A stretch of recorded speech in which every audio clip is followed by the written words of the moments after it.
Well, hello, everybody. Thank you for joining us today. My name is Gorkem Sevinch. I'm the co-founder and CEO of Qualytics. Today, I'm joined by two good friends of mine who know the different spectrums of data quality and data governance really, really well. So first, we have Renee Colwell from Revantage. Renee, would you like to introduce yourself real quick? Yeah, hi everyone. So I'm with Revantage. Revantage is kind of the middle and back office for the Blackstone portfolio companies. We are a data aggregator, data consolidator for the Blackstone ecosystem, and I am the global DQ lead. Been in data a really long time. Excellent. Thank you for that introduction, Renee. And Matt, I think we all have heard the little name Georgia Pacific a little bit, but tell us a little bit about you and the company and your role. Yeah, so good afternoon, everyone. Matt Roebuck. I lead data and analytics here at Georgia Pacific. We're a large manufacturing company, part of Koch Industries as our parent company. I've been in this role and at GP for about 3 years, but been in data for a good portion of my career. So really excited to be here today. Excited to be here with Renee Gorkum to talk a little bit about data quality, which is near and dear to my heart.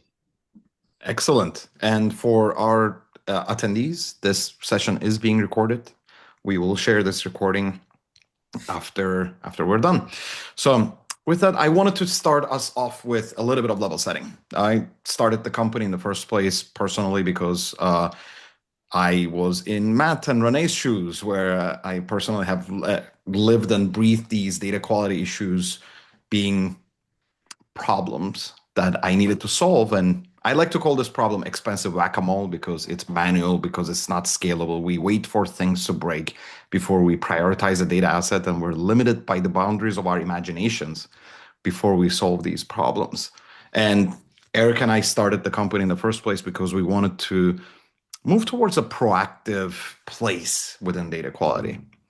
And I don't think I need to tell everybody too much about the fact that derivative uses of data, AI, BI, and operational data is just exploding. We are living in a data first world, and this success of data quality, success of AI, success of BI, all hinges on data quality at the end of the day. And don't just take my word for it. Some of the metrics that I like to put on the screen here, 3/4 of executives are unhappy with their data. Half of those executives are actually admitting that they have made a bad decision off of a bad data point in the last 6 months. Those are the ones that admit it. It's crazy. So what do enterprises do about this? They hire chief data officers, they hire head of data governance, head of data quality, and those folks are prioritizing three things. They're prioritizing security, discovery, and quality. From when we started the company to today, I've seen a significant change in the uptick of importance of data quality and data governance, and how folks are actually having a lot more interest in getting a foundational trust in their data. So that's what we're going to talk about today. How the existing tooling, the legacy tooling of today, or the fact that the solutions that we have either used or built ourselves are inadequate. How those solutions require us to spend at least 2 years and seven-figure investments to get to any level of business maturity. I'm not even talking about technological maturity, just business maturity, or being able to have business impact. So today, what we're going to dive into is not only making the ROI case, but the fact that AI is making our problem significantly worse. We are now enabling business users come up with previously unknown insights. And do we actually trust the insights that those folks are coming up with? Well, it's a big resounding no, and we need to get a handle on our data quality, data governance. So today's topics are going to include: how does data quality affect business outcomes? How do we articulate the ROI of data quality to people that are not living and breathing data quality, data governance all day long? What are some of those metrics that resonate to business users, and some of those real examples? So with that, I'm going to stop sharing my screen and let's go into my first question, right? Getting budgets approved is a problem for us all. And you see a data governance product, you ran an assessment on it, you see the ROI clearly, but you're trying to make the case to the budget gods to get approval. So let's start with you, Renee. First, how do you help your business stakeholders understand and quantify the actual cost of bad data? How do you then articulate the ROI of improving it? It is an art, not a science. And it very much depends on, we've been doing this for 3 years. So I can pull some real stories out and say, in this other area, because before we started doing data quality, here were some errors, and this is how much it cost you. We have like risk and accounting, and they can tell you exactly, what the monetary pain is. And then, after data quality, those errors go away, or we're monitoring them, we're catching them before they cause problems. So that's a monetary value right there. The other thing is, depending on the audience, and I'm not that great with this part of it, but you can do estimates for,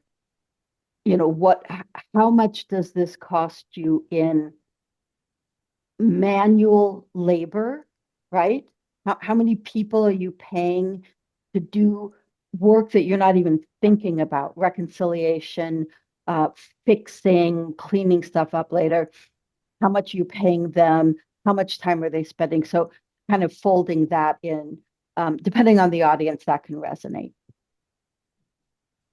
That's great. And that's from the champion perspective, right? Somebody that is a practitioner of operational data quality. And Matt, you're Yes. coming from it from the economic buyer perspective. And tell us a little bit about your journey, Matt. How did you go from prioritizing data quality to getting budgetary approvals and the ROI thought process? Yeah, so I would say the first thing about investment in data quality, the first rule is you don't talk about data quality. You talk about the business problems and the business outcomes that you will solve and that you will fix when you deploy a solution. And I would say, for a number of years, we've done a great job with more kind of rule-based data quality, more of a manual type of data quality initiative where we're building individual rules where we can to improve data quality. It wasn't really until we deployed an agent, an AI agent, on top of a sales data set to really enable our sales teams to win deals a lot faster. When we did that, it took us 2 weeks to get the large language model up on top of the data set, returning answers. It took us another 6 months for it to actually be useful. And that was because the data was in such a poor shape that we coded around it. We spent 6 months coding around bad quality data. So when I go back to our business leaders and say, hey, those problems that we're trying to solve, I can deploy an agent for you in 2 weeks. But our data is in such poor quality that it's going to take me another half a year before I get to that. When you have a story like that, things begin to start clicking. What's hard is until you have those stories to tell, just going and saying, hey, I want to spend X dollars on data quality, that becomes a harder discussion to have. So here we're really problem led, and we think about what business problems we're going to solve, not necessarily what technology capabilities that we're going to build. We don't lead with that. So we marry those two things together. So that's why I say the rule is you don't talk about data quality. You talk about the business problems you have. I second that. You talk the language of the business to the business. And you can for some people you're going to quantify, but sometimes a good story just gets everyone's attention. And you don't even say things like, well, how's your data quality? You say things like, do you trust the information you're using? You don't even have to use the word data, right? But we know it is data and it is quality. And of course, it's a journey, right? Your data governance journey is going to include people and process and technology. Technology just does not solve every single problem that you have. You have to have identified people and process and have lived and breathed some of the anomalies and data quality issues a little bit yourself before you can actually prioritize defining this at scale. So let me ask you this question. How have you both, I've seen you both do this, so that's why I want to ask about it. How have you involved business stakeholders in such trials, proof of concepts, etc., early so that they can see for themselves what does it mean to have data governance? What does it mean to, showing an anomaly to a person is not meaningful enough because they're going to say, okay, yeah, you should go fix that. So how do you actually prioritize their involvement early enough? Do you go to a CFO and say, like, here's your data quality report, here's your data quality scorecard? Like, what do you do? Maybe Matt, go first. Yeah, so like I mentioned before, Gorkum, once you have that story and you can really tell that story, and the story that I told, that was a year and a half to 2 years ago for us. Since then, what we've done, and we really think about it through value streams. Like we start with a business problem, and then we deliver a solution that solves that business problem. True end to end, what does that take? And in that example I gave, there was a 6-month period that data quality cost us in delivering that value stream. So what we did next is we said, ooh, I think we've got a problem here that we need a solution for. So once we did that, we took one, and these, we got plenty of business problems here to go solve. So the next one that came up, where we were going to go and deploy an agent on top of that, we said, hey, let's take our business partner along for that journey. Because that first example, they were like, I can't believe it took half a year to do this. So we said, okay, why don't you come along the journey with us? And we will look at that true end-to-end value stream. And when you take a business leader along the journey and you talk in the language of value streams or true business outcomes, then you get questions like, hey, what can we do to accelerate this? Versus if I just come to that leader and say, we need better data quality. They're like, I can't wrap my head around that. But when you have them ask the question of, here's a real business problem, took us 6 months, how do we accelerate that? That's a good question. So you want your partners and your business leaders asking you good questions and helping to take them along a journey with a specific example, which we did. So that was a sales example. Later on in the manufacturing space, we had another huge $75 million opportunity. So we said, hey, business leader, come along the journey with us. And we'll talk through how we can accelerate this end to end. Just so happened that data quality was a big chunk of that. And that's ultimately what led to us making more investment in the data quality space was that journey. So there's not a 10-page slide deck that I can put together to go pitch data quality. It's very much wrapped into the stories and taking our business partners along for the journey.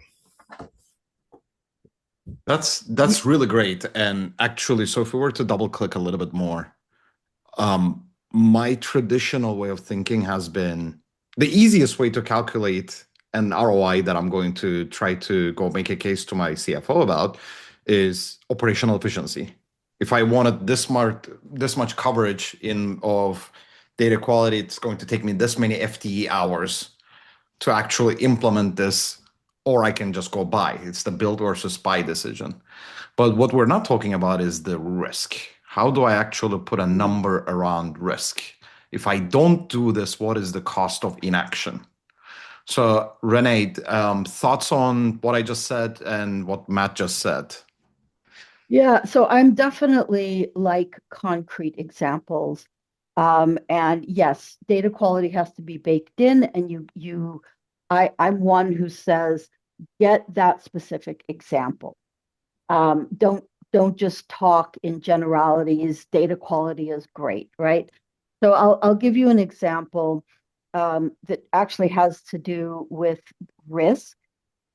So Revantage, one of the services is to provide insurance for property holdings that Blackstone has in their portfolios. And so it's a very complicated process. There's a lot of manual touches.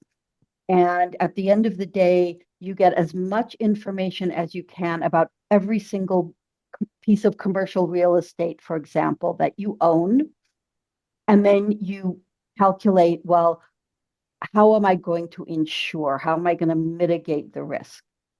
So one fine day, using AI, because it's all an AI calculator, there was something that popped up that there's this building and the fire component of the insurance plan is more than 10 times that of all of its peers.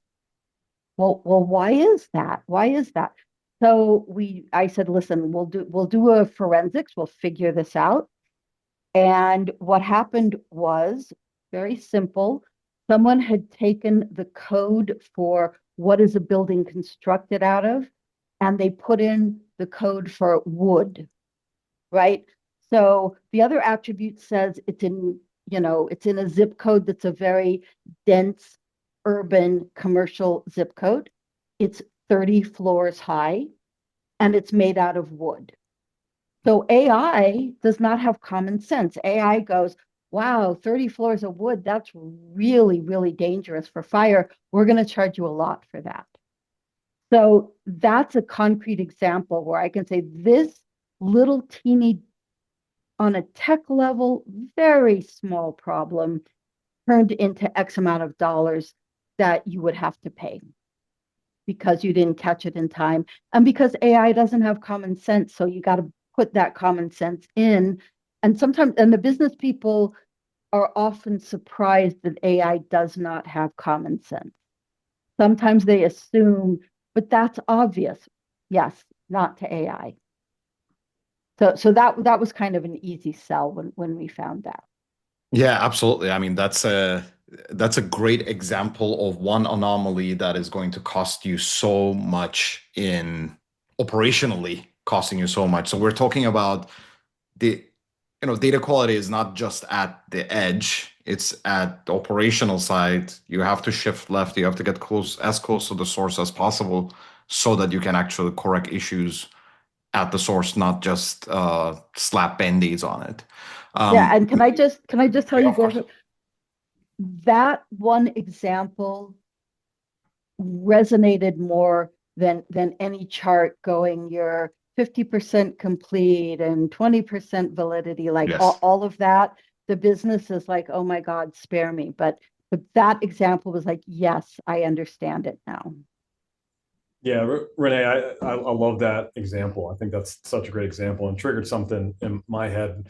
We've got a data quality score here for our different data products and their data assets.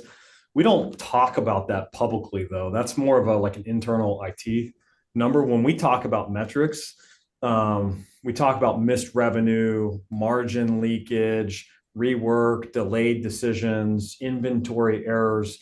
Like those are our data quality metrics, meaning those are tied to actual business outcomes. And when we can tie it to say, hey, based on if we've got 9 figures in inventory that we're trying to optimize, and we know that we don't have all of the information because the quality of the data is not great. From a buying perspective, we know we won't make the most cost efficient decisions when it comes to buying. Therefore, we're going to improve the data quality, but what we really mean is we're going to improve our leverage from a buying perspective for our sourcing organization. So, Renee, great example, and I think it continues to come back to the business problems that you're trying to solve. That triggers something in my mind, which is right. We're not in the business, or at least me as a vendor. I used to be on the buyer side, right? Me as a vendor now. I'm not in the business of selling you features. I'm in this business of selling you what are the business problems we're helping you solve and how are we solving them faster. It's amazing. We talk to a lot of companies from different industries, and you talk to 100 people, you're going to get 150 different opinions about how to do the scoring of data quality. I care about validity more than freshness. Well, okay, yes. And every anomaly is not equal. Yes, also agree with that. Yes, there are dimensions of data quality that we care about. But your CFO typically is not going to care if your data quality score is going up or down. They do care if your reconciliation processes between your Oracle and your SQL server are going to take, you know, 1/5 of the amount of FTEs, and it's going to take 10% of the time that it usually used to take, and there will be less errors in it. So how do you tie a metric to that to actually show that to the business stakeholder? That's where I get a little blurry on. Right? Yeah, maybe let me say something that might not directly answer that question yet, but I'll walk you through kind of our journey there. So back to my sales story. Once we identify that, we've got a data quality problem and it's coming quickly from an AI perspective. And as we're trying to drive more business outcomes from agents, that we need another piece of technology and people and process to be able to much more quickly get our data into the state that it needs to be in. When we laid that out, we had a couple options. Like I said, we had a great small team that were building rules. It would take us 8 to 10 weeks to get those rules really deployed into production. It's the back and forth. Did you mean that? Did you mean this? I'm going to put it into dev. Can you test it? So that took a long time for us. We could have chosen to scale that team. And if we'd scaled that team, my estimate was we needed to go from 2 people to about 20 people writing the rules that we needed to write across all of our data sets. Georgia Pacific, we cover a number of different businesses, areas. We have 35,000 employees. It's a big, complicated place from a data perspective. The other option we had was, hey, is there a more automated way, not necessarily technology, but people and process? You've got data stewards or data owners who understand their data better than anyone. Previously, they were having to open a ticket with IT, and then IT would build the rule, and then it would take 10 weeks, and then we would move on. And the business logic is already stale by the time it's implemented. Yeah, so exactly. So that's how we ended up talking to you, Gorkum, was saying, hey, is there another way from a people and process side where this can be more of a federated model? Yes, guardrails in place, but more of a federated model so those data stewards and subject matter experts can build rules or even have rules suggested to them to really speed up that development lifecycle when it comes to deploying the rules. So that was a bit of our journey of how we got to the point where we're talking to Gorkum and team, is to say, hey, what's a better way for us to do this because of how quickly we are now going to have to move. Previously, there'd be some bad data in a report. The report owner would say, oh, I know that's bad data. It's coming from this source system. I'll get in there and fix it.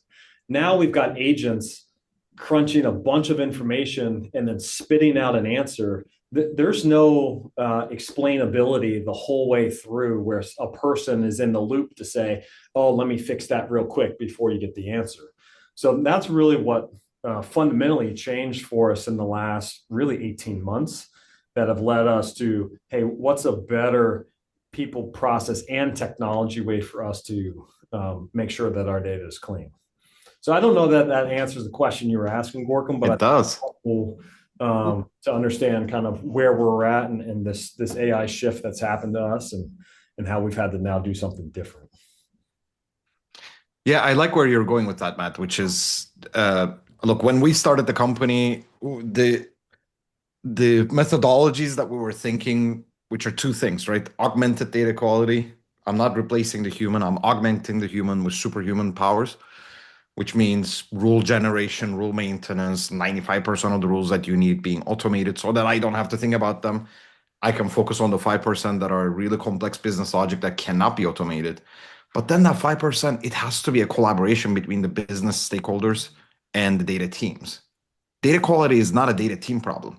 It's an organizational problem. And you have to have a cultural shift to be able to ensure that you're handling that data quality at scale. That business user, that FP&A analyst is going to know their data the best.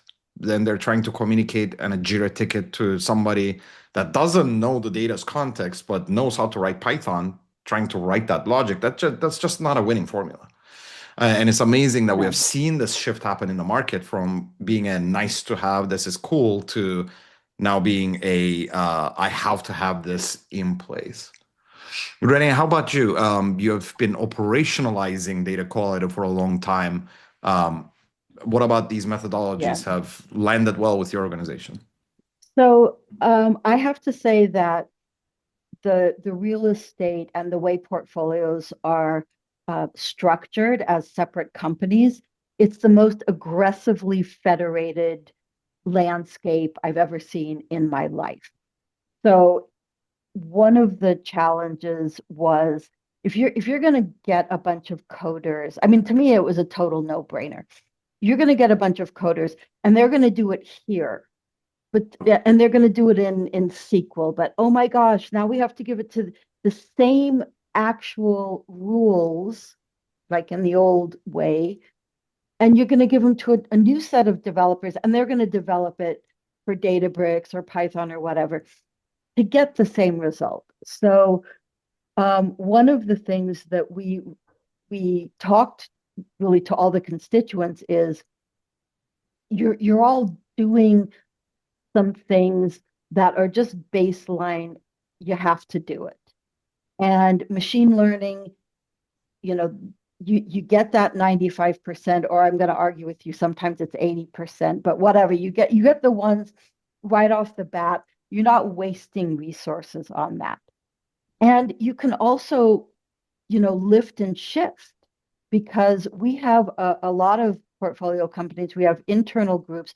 We have internal, like my risk example, we have a group that's doing risk in the US, in North America, and also in the UK and in Europe.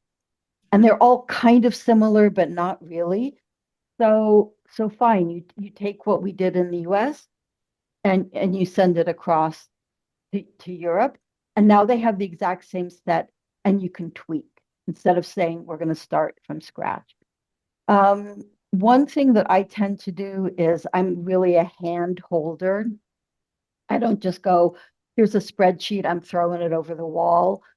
I spend some time listening to their pain, because I feel like people always, if there's nothing in it for them, they're not going to be as focused, right? So if I'm just doing this for another group, they'll tell you, yeah, this is great, it's going to help the company, but they want to see something for them. So I spend a little time like, this is what we're doing, but what is your pain? Maybe we can put a little bit for you into this while we're doing this, standing this up, and just hand holding. And, there's a lot of fear that people have with data, frankly. They're terrified. So soothing some of that by saying we're going to start small, focus, and on something that's important. So if it's AI, we're going to start with something that's going into AI, and we're gonna be with you every step of the way. That's great, and it's amazing. I like to think of the 110-100 rule of data quality, right? I don't know if everybody's familiar with this, but this is from a 1993 paper about the compounding cost of bad data. And it talks about how if you catch yourself inputting bad data into a system, you're a fat finger something, you caught yourself, it only costs the company $1 to fix that, right? Because you have solved it right away. If it's later remediated, that bad data has already gone into a database, it's going to cost $10 to actually remediate that issue. If you catch it after the fact, you have already made a bad decision off of that data, it's cost you $100. So how do you both see that actually growing from the perspective of different flavors of AI, right? In my mind, machine learning is like the next level of the complexity, right? Add a zero for machine learning. And then you go into AI models, that's another zero. You go into Gen AI, another zero. And you go into AI, you go into agentic AI, now I'm adding multiple zeros to that. Is that how you think about it as well? Is that has that been your experience? I mean, I know Matt, you're going into that quite a bit. You're talking about the end, but then also there are multiple steps in the middle. So how do you think about that compounding cost of that data? Yeah, I think that study definitely needs to be updated. That in the $1,000, $10,000, $100,000 problem, right? When you've got AI now making decisions on data. What's interesting, maybe I'll back up for a second. There's, for those of you who are technicians and engineers and practitioners, in the space, that there's always this debate between source system, like let's fix it in the source system versus let's fix it downstream. And I've got a great team, and that's a big part of this. Is you have to have the right mindset and the right team in place to be able to think this way. And I'm very fortunate at GP that we've got that team.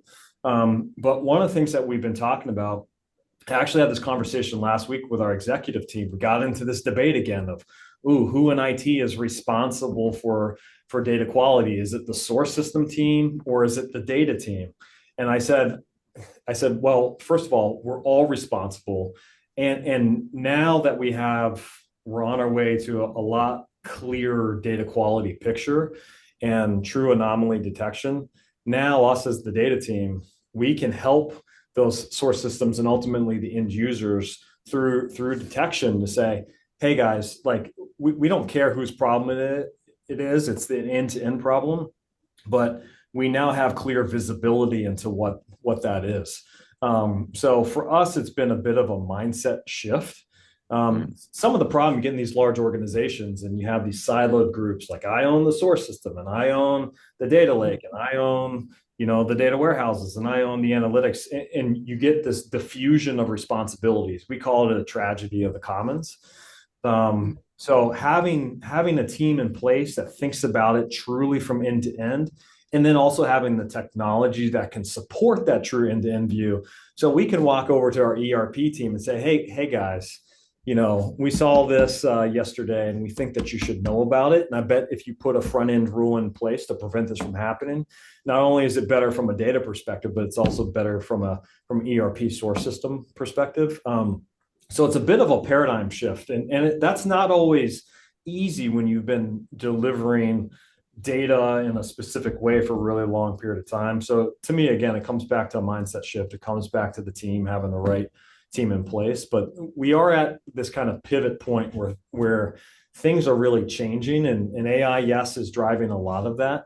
But now these platforms are giving us the capability to hold the entire organization accountable through end to end. It's amazing that you say that, Matt.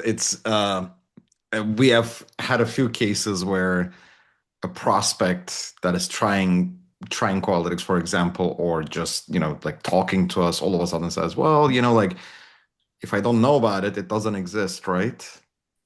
Well, that mindset you cannot get away with that mindset anymore. That's how you end up with $100,000 problem. Exactly. Yeah. Exactly. Yeah. If you don't know about the termites in your house, they exist and you won't be happy with the result, right? Exactly. For a long period of time. So let me ask you a very controversial question. We're talking about data governance, we're talking about data quality. All of these are part of data initiatives. Do you think data leaders should be reporting up to the CIO organization, to the CFO organization, directly to the CEO? What do you think? Well, that's a direct question. Renee, you want to start? Who, me first? So I vote for the CEO.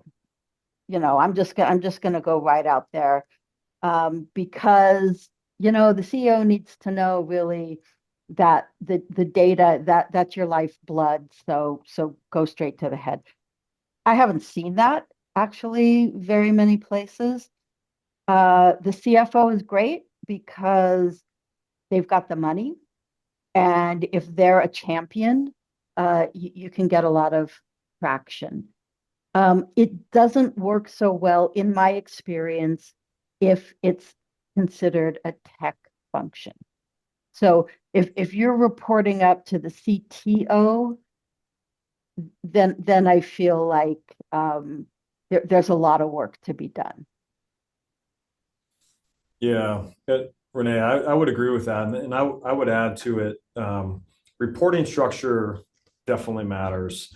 Mindset matters much more than that. So if you've got leaders, executive leaders who understand how data can move their P&L, like how they can actually add revenue to the bottom line or reduce costs, and you've got leaders who have that perspective, that's very important from kind of the senior level of the organization. And then the other thing I would say that's really important for us here, we talk a lot about integrated teams, and we think a lot about not necessarily a reporting structure on a sheet of paper, but do we have best knowledge, and we talk about leveraging comparative advantage. Do we have the right people in a product team or a pod team? And a core component of that, and I see this across my teams and across GP all the time. If I walk into a team that's delivering data and there is not a business leader, business owner, business stakeholder as part of that group, and I don't mean that they just show up to the once a month report outs. I mean, like they are like in the Scrum meetings, then I know that we're suboptimized. So we talk a lot about integrated teams and how important that is. And if you exist in an organization where it's the data team lives in IT and their entire job is to get data from source to a data lake, and then it hands off to someone else, and those groups don't talk, that is very difficult to drive strategic value from. So to me, it's less about like what the piece of paper looks like, and it's much more about the operating model and mindset of the teams that are involved. It's almost like what the CISO organization looked like 10 years ago. The CISO role used to be just head of information security that reported to the CIO. And nowadays, you will not find an organization that does not have a CISO that reports to either the CTO CIO directly, or goes to, but it's a C-level executive, or they go to the CEO directly. And why? Right? It's the data space to me feels like what the information security cyberspace was 10 years ago, maybe 15 years ago. And we're following the same methods, right? They started with basically rule-based anomaly detection. You're finding anomalies in people behavior and some code behavior, and then now you have people and processes and all the knock monitoring, et cetera, that you have in place so that you can actually feel like you have the right coverage. And with data, it's actually very different, because the repeatability perspective of threats are not the same. They're very different. But then again, the chief data officers, the heads of data, need to be empowered with budgets, with teams, with technology, and being able to go. You made a really good point, Matt. Being able to go across the different parts of the organization to actually influence the work is very important. And actually, that makes me lead to a question to Renee.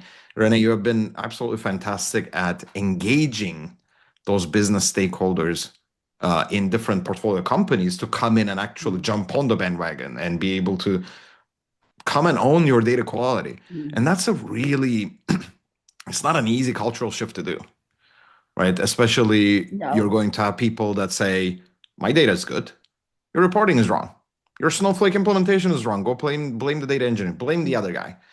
So how did you get to, like, what are some of the examples of the kind of verbiage that you use to get that stakeholder to accept that they're going to co-own data quality with you, that it's not just a you problem? Yeah, I definitely don't use the word data quality. I try to give them, I ask the questions. I think the toughest sell is when somebody when there is a very siloed mentality. And each person is like, my data is good, not my problem. You have to break that somehow. Now, in at Revantage, Blackstone is the umbrella parent. So if they tell a portfolio company, you're telling us the data's good, but it's not, they will listen. And it'll take some of the heat off of them if I come in and say, okay, these are the problems that are being noticed. Don't use the word problems. These are some of the things that have been noticed, and we're going to automate catching it before you get called on the carpet for it. Really, like that's part of the message. The other thing is when you're in a very siloed organization where you don't, they can be battling. They're all peers. There's no one umbrella company saying, you really have to get your ducks in a row. You can start by finding a bit of an ally in each group, and showing what happens to the other groups, like show, don't tell. Here's something that happened here, and your data was great, but when it got to this layer, it was used in a different way, right? There's data, purpose, and meaning. It was, your stuff is great for you, for the way you use it.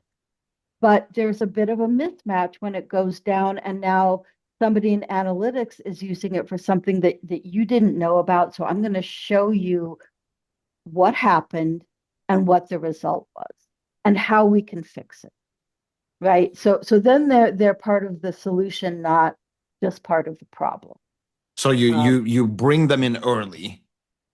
You strike the balance of carrot and stick. I bring them in. I don't have much of a stick. Like I have to rely on other people to do the finger shaking. Yeah, but your stick is that, the big guys are going to come and yell at you. I'm here to help you. Right. I'm here to help you. And also just, not saying that, I'm going to bring you in early. I am going to bring them in early, but what does that mean? Does that mean I'm going to put a touch point for an hour, twice a week on your calendar? No, you don't have an hour twice a week on your calendar. Does that mean I'm going to run an education, power deck to show you? Maybe a little bit, but I'm going to keep it short. I'm going to run short, targeted working sessions, and then I'm going to go away. I'm going to do a lot of the work to get you started, because you have to integrate things into their daily process, right? You got to teach kids how to brush their teeth, but when is it? It's after dinner. It's not, but you got to like hold their hand, and then it starts to become, they start to become self-sufficient. And it depends on the maturity level of each group. Some of them, this is second nature already, and they're on board with it, and others maybe not so much. That's interesting. It's very interesting. I mean, the company cultures also go into a big effect here, of course. I know we're at time. I'm going to ask you both one last question, and that's going to be a very quick answer, not a long one. Do you think data governance should be a cost center or a value generator? Yeah, the short answer is it's got to be a value generator, and it comes back to how we tie it to business outcomes and business problems. Yeah, I agree with that. I see it more like, if you think before accounting was invented, it's still a cost center, but it is ingrained, necessary. Nobody will ever question it. So maybe a bit I of love both. that. I love that. Thank you both, Renee and Matt, for joining us for this 45 minutes, and really appreciated your insights here. As I said to everybody, we are going to share the recording after this, and send you some follow-up materials. Thank you both very much, and hope you have a great rest of your day. Thanks, everyone. Thank you.